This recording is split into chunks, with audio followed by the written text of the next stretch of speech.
In this recording, I'm going to just go over a couple of things that might be helpful to all of you if you're in my situation.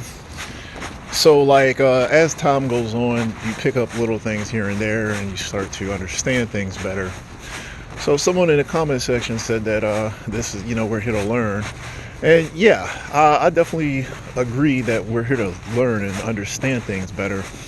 I think that, like, what I was saying with my with the spiritual video that I made like a couple of days ago is that this, for the most part, is a learning experience, and we start to appreciate the fact that having our creator govern things is makes more sense, and it's just better for us than if we govern things ourselves.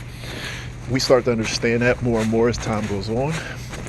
But the point of this video is to give you guys a little bit of insight into what's happening and stuff. So, like, first off, like, what I've learned and through experience is that the world is set up to sort of confuse people and to throw everyone off balance, so that we don't really know exactly what's going on around us and what to believe. So, like, people will take something and then turn it into something else, and it throws everybody off. So we don't really know what direction to go in, and we don't know what's going on. Like, it's just like how a person can take a passage from the Bible and turn it into whatever they want it to be instead of just taking it at face value. And a lot of people do that. And it's kind of like, and it makes it so that there's no clear message. So no one really knows what to believe or what to think. So gang stalking, in a lot of ways, is designed to sow confusion and mistrust. So, like, if you were a spiritual person, the gang stalkers would hijack your life to the point where you're not sure what's going on. And it's like I said in the other recording, they undermine your spirituality. So, like, you wouldn't be sure if God is doing something or they're doing something because they have such a grip over your life. Like, if I saw something, I wouldn't know whether it was, even if it seemed extreme, I would question whether it was the gang stalkers or whether it was God, because man has the ability to create illusions. And it's kind of like how they say about, the Antichrist, how he sort of convinces people that he's God. And like through tricks and stuff, like he tries to sell this image of him, play the role of God. Like, gang stalkers can use technology to try to, dupe people or something. So, like, you have to be mindful of the tricks, because they have a lot of control over what happens. That's why, in a lot of ways, they sort of fit the mold.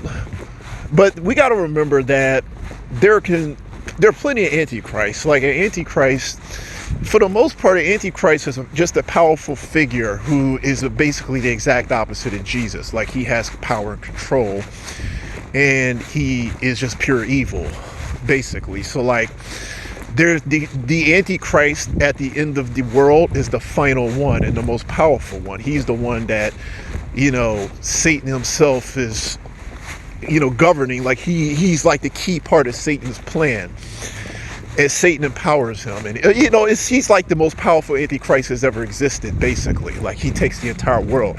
Every antichrist will obtain power, but the final one has complete dominance over the entire planet.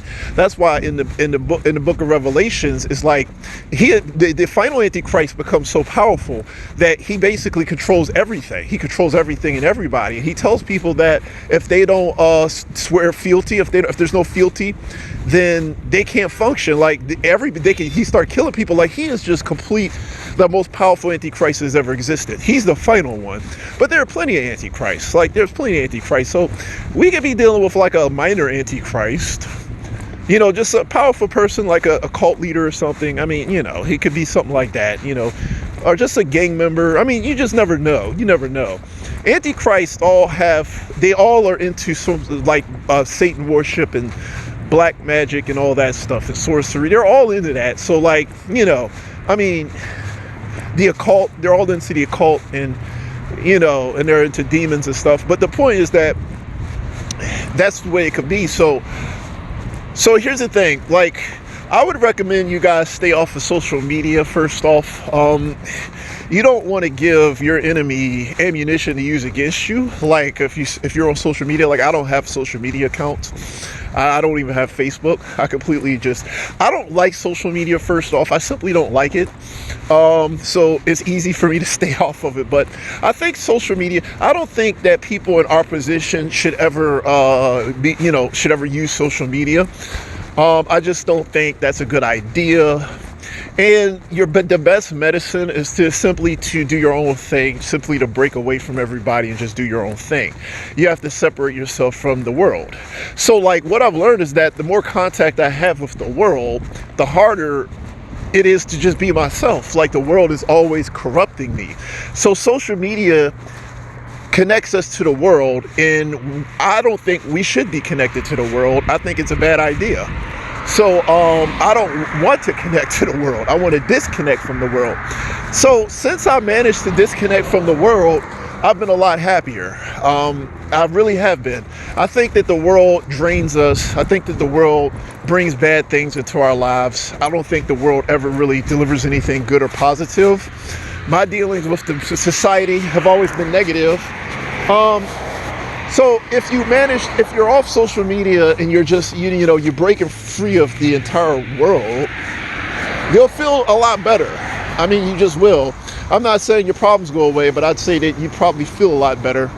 So like, I think that, the world is about control and, and getting inside your head and stuff. So I think that like, it'll be helpful for you guys to, separate yourself from society and don't be of the world.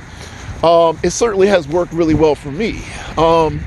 So like, I think that that's a good idea, and probably just stay off of social media. I hate social media. I can't say it enough. I hate social media. The closest thing I have to social media is a YouTube account, and that's the only time I interact with other humans is on YouTube. So like, that's it. Like, I don't have any other social media accounts. I don't have a TikTok. I don't have anything. So like, I mean, I would have to have a YouTube station if nothing else, simply because I have a gang stalking channel. So YouTube is unavoidable. And plus I watch videos and stuff on YouTube. So I kind of do need a YouTube account. But outside of YouTube, I'm completely off from social media. But the point is that if you want to be yourself, which you should be yourself, then you probably just should break away from people, period. Like, people have never brought anything good into my life. I just don't recommend dealing with people. They never bring good things in your life. It's always bad. So why would you want to deal with them if that's all they're going to do? They're going to just pull you down. They're going to drain you. They're going to just do bad things. Like, my interactions with people have been negative. And I would recommend you guys sort of, like, I don't know your personality types or anything like that, but I would recommend, like, if you're introverted, because I'm introverted, so it's easy for me to break away from people. If you're introverted, maybe you should find your own little spot that's away from society, and just like make the best of it. You know what I mean? Like, of course, there are times where you have to deal with people, but like, if you're having a lot of problems dealing with people, maybe you should just come up with your own spot. Like, some of you, might make okay money. You could save up and get yourself a little plot of land. And, you don't even have to really come out to make groceries, because, Amazon actually delivers your groceries now. You could just become a hermit and come out when you need to. So that in itself would alleviate a lot of stress that you're dealing with. Like, as for me, the people don't stress me out anymore. So I can just like function normally within society. But I remember how it used to be before I got to this point. And man, like, before it got to this point, it was hell on earth being around people. Hell on earth. Like, these people would be they would be at my throat all day. If you're still in that phase, I would start saving up a little bit here and there, and buy myself a plot of land and fence it off and put a couple no trespassing signs on it and some cameras, and just camp out, man. Like, straight up, like, dude, yo, these people will drive you up a tree. I mean, they really will. So like, But the point is that regardless of how bleak everything seems, what I've learned is that in the end, things can work out no matter what is happening. Like, that's why people should have faith in their creator. They should have faith in God. God has never let me down. I'm just saying, like, no matter, look at how bad this situation is. If you understood how bad this situation is, and if you knew how I felt right now, you would understand that God does not let us down. Like, I haven't been let down by God. Like, and it's not about control. It's simply, regardless of what these people are doing, like, it just doesn't matter anymore because God doesn't puppeteer people, but he doesn't have to. So I feel like after having dealt with just the worst of the worst and still, I'm still perfectly fine. I kind of feel like that in itself is just proof that God exists, really. But people can interpret it however they want. I'm simply saying that from my experiences, it seems like God is definitely just going to make sure things happen the way that he wants them to. So I don't think that we should be caught up in the evil that happens around us, because these people can only do so much. Regardless of what they're doing, they're only human. They're only people. They're not God. They want to do bad things. They want you to be miserable, but they don't really have control over that, to be honest. They just don't. Like, they do their best, and that's it. But so the point is that, I don't know if this matters, but the point is that from my experiences, there is nothing that you couldn't accomplish if God is with you. Like, if he doesn't want to, like, God is still the ultimate authority in the universe. There's nothing that these monsters, these Satanists, or these people can do about that. They cannot do anything about that. So, but the point is that I don't see God as a puppeteer at all. So he lets them do terrible things because they're free to do terrible things. But I don't know. Like, all I can tell you is that everything seems to be going the way I want it to go, in spite of the stalking. And I think that's kind of like the point.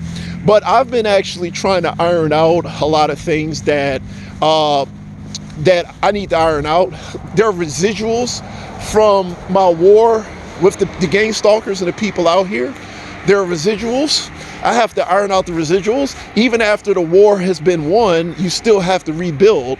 So I'm in the rebuilding phase, but I already beat the gang stalkers. I have to rebuild the city. So what that means is that I have to get past the negativity, the residual effects of fighting them for so long, having been their victim for years and years and years, having been their victim and being the victim of all the evil, sadistic things that they did. I have to get past all that. I have to clean up things. I have to get back to where I was at the beginning. So that's a work in progress. It's like the reconstruction of the South after the Civil War. You have to reconstruct, you have to rebuild. So, I don't know. Look, nothing, bottom line is, nothing seems to be impossible. Nothing seems to be impossible, at least not for me. I can't speak for everybody. It seems like I could just do whatever I need to do. That's all I know. Like, I haven't really came across a situation that I couldn't overcome, to be honest. I just haven't. So I think that we can put faith in God. I think we can definitely do that. And God exists. All the evidence suggests that he exists. And these people are at war with him, probably. It seems like they are, because, they do all these terrible things. They do all the bad stuff. All the bad stuff. And they're so angry and hateful.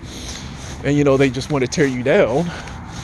So hopefully this makes sense. And like I said, the only thing I ask you people is just I don't know, just if you're believers, then just follow the rules, follow the teachings to the best of your abilities. Be mindful of what the teachings represent, what they're saying, and your behavior, because it's important for you to be what people need you to be, or be what they expect you to be. It's important. Your behavior does matter. I feel like your behavior matters, because we live in a type of world in which we need people like ourselves to be in this world, because the world is just so terrible right now. So with that said, let me go ahead and close.